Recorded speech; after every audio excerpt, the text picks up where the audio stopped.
for the same DRG, that Cedars is getting paid more than Olympia? No, that's not what I'm saying. What? Sorry, I'll use the mic.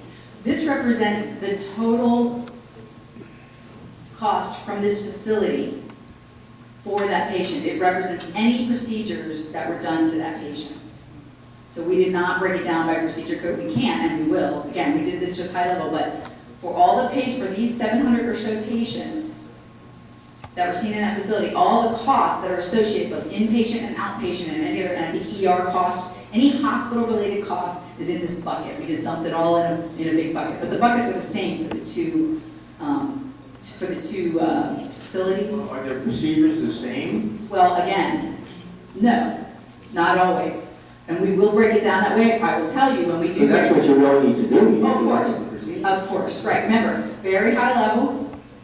And we do break it down. When we break it down, typically what we see is there are some differences in procedures, and then there's some really big differences in total cost. But you know, procedure to procedure, like code to like code, it's Medicare fee schedule, so those costs will be the same. It's everything else that's being. All right, because your next graph, where you look at, yeah, Cedars is really low down on the list there. Facility costs.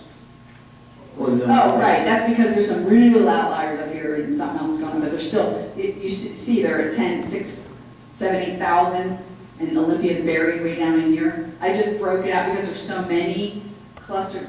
There's a whole explanation as well. You know, some of these smaller, it all depends on the HCC scoring, you know? So every diagnosis has a different score. So if you have a patient who comes in with a urinary tract infection, that cost might be $7,000. If you have a patient who comes in with urosepsis, that's a $45,000, $50,000 admission.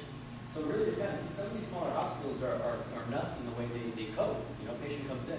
But that brings us back to the fact of you might as well treat a urinary tract infection in your office or empirically, whatever it might be, than let that patient deteriorate to a urosepsis, because that's a huge diagnosis with a huge cost to the Medicare system and the bottom line.